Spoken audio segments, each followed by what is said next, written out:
Good afternoon. My name is Tammy Webster, and I'm with a medium to large not-for-profit located in Washington, D.C. This afternoon, I want to talk to you a bit about corporate budgeting and the forecasting using Unanet. We've been doing this for approximately going on 3 years now. It's continuing to evolve, and I want to just take some time out today to show you exactly how we use this. The agenda for this afternoon will be, first we'll just talk about the budget planning. What goes into the planning of that? We'll also talk about resource and people planning, the expense or ODC planning, the reports that we use to help us with this budgeting forecasting. Then what do we do after the budget is finished to actually take us from budgeting to forecasting? And then we'll have questions at the end of that. As I indicated before, we are a medium to large size not-for-profit, and we have several revenue streams. And so we had some specific needs in mind when we first started this budgeting process. As many of us have been doing for years and years, we were relying on a series of linked together worksheets, which when you have 1 or 2 projects is fine, but when you get upwards of 200 and 300, it becomes a little bit more.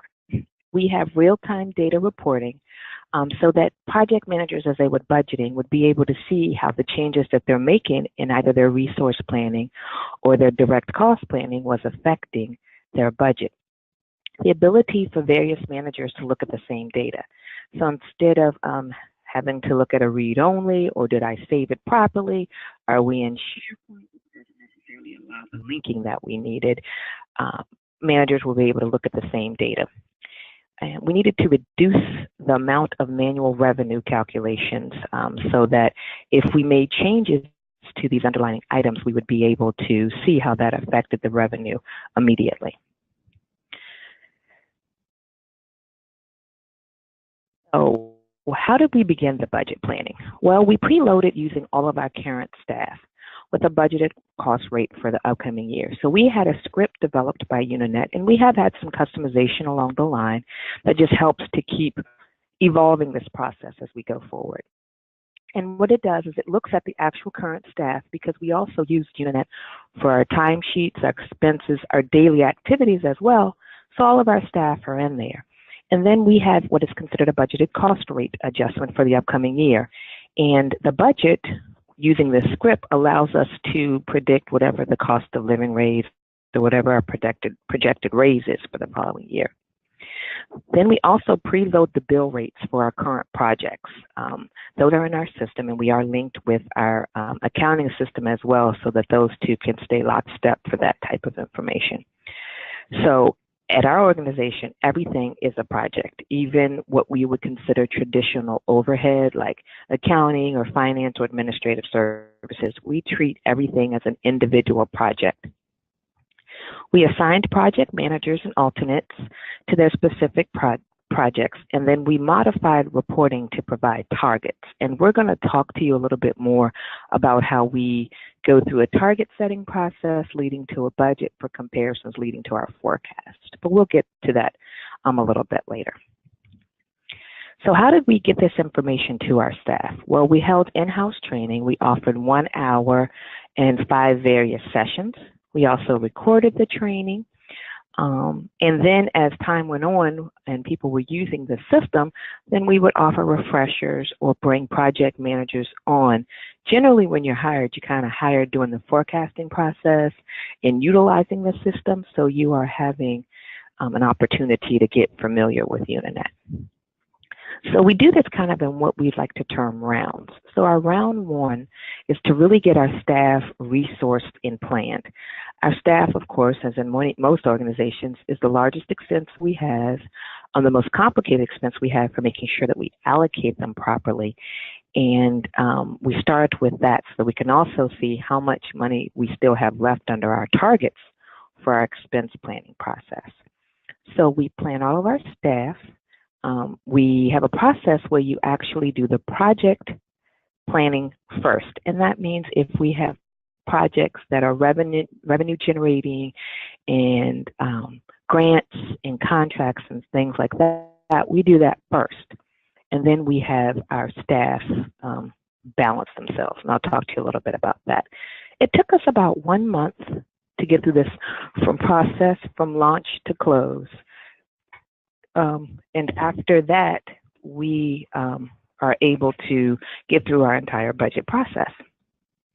So let's talk a little bit about this resource or people planner. If you're familiar with Unanet, under forecast, it's called people planning. And what we did for this people planning was we did have about 20 unit-specific TBD positions. And what do we do with these TBD positions? These are either positions that we currently have open in the organization, that as I told you, we were using our staff. So the fact that there's a position open but there's no incumbent staff in it, we needed to have that in our budget. And we also needed to be able to allocate that resource as well. We also have some planned positions. A lot of times you know that there is a resource need, and we don't always know if that's going to be consulting need, a new FTE, or how we want to fill that. So we would also have what we called planned positions. We utilize the people plan, and we're going to take a little look at that in a minute about how we use the click-through and everything like that. We have individuals at our organizations that are project managers. So first, you may be a project manager. That doesn't necessarily mean staff report to you or that you are the staff manager in a direct reporting relationship. It may mean that you are overseeing a specific project. So we ask the project managers first, go in, get the staff that you need with the skill set to fully staff this contract, this project, that type of thing. And then we ask the staff managers to come behind and help to balance these staff. So we want to make sure that there's an acceptable range. So when we first started this process, everyone had to be balanced to exactly 100%. And that's a little difficult and not always not very realistic. Many of you, and self included, sometimes are somewhere between 98% to maybe 110% allocated across different projects, and we needed to reflect the work efforts that needed to take place in projects. So we did have, again, another script written for us, and I will say Unanet is very good at listening to needs that are specific to your organization and how they can partner with you in order to be able to make certain canned items just that little bit more specific to your organization. So now let's take a look at this people planner I keep referring to. So it's a people resource allocation, and what this allowed people to do was, as a manager, a staff manager, or even a project manager, but mostly as a staff manager, I could come in here and I could see anyone who was red or yellow. And in this particular instance, if you're under allocated, we said it was yellow. If you were right on, or if you were over allocated, it would turn red. We can adjust these percentages, and we've done so in later iterations of our budget to figure out what we consider to be within acceptable parameters. And another thing I want to share with you about the dilution script is what it does is, if you can't be right at 100%, it looks at the employee's projected salary for the upcoming year and spreads that as an allocation across the projects in which they have hours attributed. So that way you can actually get the cost that will more than likely be to that individual project. So we use the People Resource Allocator, and you can click right through, and then you would be able to choose your person or people and see what they're allocated on. This is important in case you need to balance them. You need to see what they're working on, and you may need to negotiate with the project managers. So in a given scenario, I might have an employee, and they need this employee to work on a particular project for the entire month of October. And I need this individual to do home code work, or maybe we're having an audit or something that's going on in October. So I can click down through this person and actually see what they're allocated to. So I can go to that project manager and begin my negotiations and say, you know, Susie may not be available, but I do have Jane, or to be able to say, can you shift your work to November because I have an external commitment in October, or back to September. So as I had shared earlier, it gives everybody views into certain things across the organization. This is actually the people planner, or a screenshot of actually planning in. The one thing that we do as an organization is we plan out the holidays and an individual's PTO. that they earn for a particular year, and we just kind of allocate some portion of that to every month in the actual holidays. What this allows is project managers to be able to see exactly how many hours we can afford to allocate that individual out, given the fact that they will be out on holiday and that they will be out on PTO. We want to make sure that they are realistically seeing the available workable hours for an individual to be allocated to. And as you see across the top, under each month, we say how many hours are within that month, workable hours, so that you can say, okay, I have 184 hours in January. 16 of those are used for holiday. 8 of those are used for PTO. Okay, project and staff managers, these are all the other hours that you have left to allocate to your projects by person. Staff have found this very helpful. Otherwise, people would already start in a complete over-allocation process. So after we do our people planning, we then begin to work on our expense planning. We have the specific expense types by project. So if you're a direct project versus an indirect project, so we can budget it accordingly in the right places. So then we want to look at our G&A rates, when we want to export this and import it into our accounting system to have the budget presented over there as well, we have all of this right data. We've also done some customization of the expense planner. We have a lot of fixed price revenue that is not necessarily calculated, so we have modified our expense planner to allow for that revenue to be keyed in by our staff. We also have auto-calculated revenue. As I told you before, all revenue was manual in our Excel spreadsheet. You would have to write the formula, of course, but it was prone to error. Within this case, our time and materials, our cost plus, some of our grants, which are like cost plus grants, and even what we would call fixed price reimbursable, are calculated in the system. So we set a calculation at the project level. That way, when the project manager is making these changes, they can automatically see how the revenue is being affected by these changes. Key reports that we use is the Project Periodic Cost Summary Report.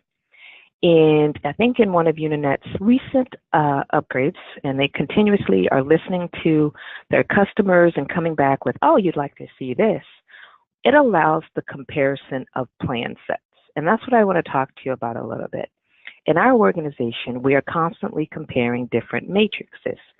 So we are looking at what our forecast has against what our budget has. We're looking at what our budget has against what our actuals have. Sometimes we're looking budget year to budget year. Previously, I talked to you about the fact that we use targets that we give to our project managers and our department heads so that they compare, this is what the organization is allowing you to spend across your projects. How well are you doing with that?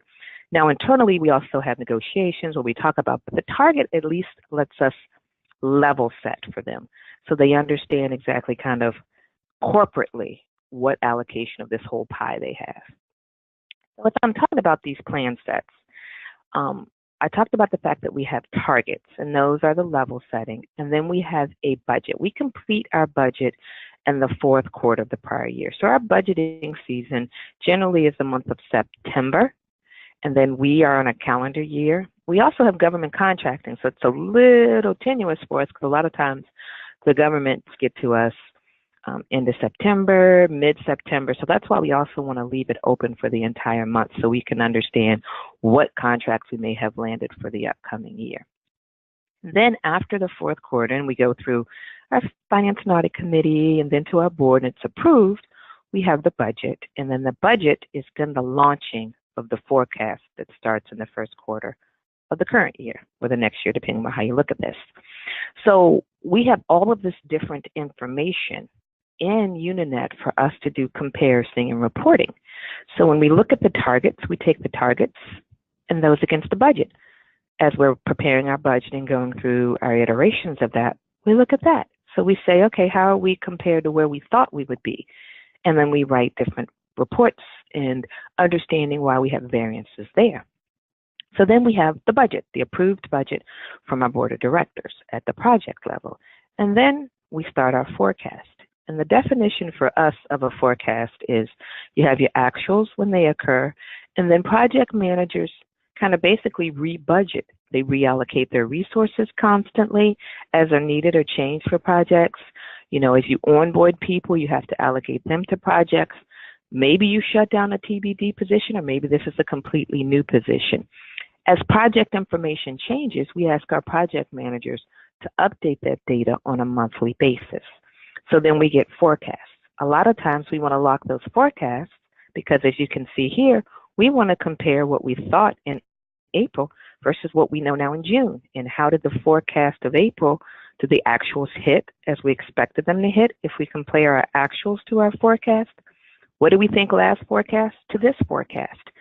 So we find it to be very helpful for us to just constantly keep getting a picture of our entire organization. Then after the process is over, so let's say we've done our budgeting and we're about to forecast and we just need to start our new year. We use the People Planner as a basis for assignments. So as you all know, you can plan resources and not necessarily assign them. You can assign resources and you can give them the right to exceed, but not necessarily plan for them. So what we want to do is we're going to say at a minimum, you're going to start this year with what you had budgeted. So we'll take everything that you have budgeted and these become your assignments. And where they're required for the next year so that you can start using time and expense modules. Also, you know, if you do any government contracting, project managers have to monitor, they have to assign the staff who were either bid in the project or assigned to the project. Some projects have a right to exceed, a lot of them do not. So we need to make sure of that. And it also allows the project manager the opportunity to manage their projects, to make sure they have the right resources, that no one's charging time to their project, that they don't want charging time to their project, and that. So that's what the, of course, you know, the assignments function does. But we catapult our budget into making sure that that's what we start our new year off with. And then a copy of that budget is also our forecast. So we begin the first of the year with a working copy of that budget saying, okay, based on what we know now, this is how your year is going to be, your calendar year is going to be. And of course, as I indicated, project managers can update that because what you knew in September and October the preceding year could very much change by what you know come January of the current year. We also have found that previously, I don't know about others, but you have an accounting software, and then we had accounting software before Unanet had come out with financials and everything, so I can't speak to that. But accounting, when you look at that view, you're looking at your natural account review. You know, how much am I spending on consulting? How much am I spending on travel? And you're not necessarily worrying about which projects or which until you start to dig into those different ones. So we had to take this budget process and be able to export it and import it into our accounting software. So that's a different lens. We would say, okay, the organization expected to spend this amount of consulting in the month of January, and we only spent this amount or we spent that amount. We have to look at our variances as far as that. So you have different audiences that you're speaking to. So Unanet speaks to the project manager. And of course, you can have it speak to a department head by rolling up several projects.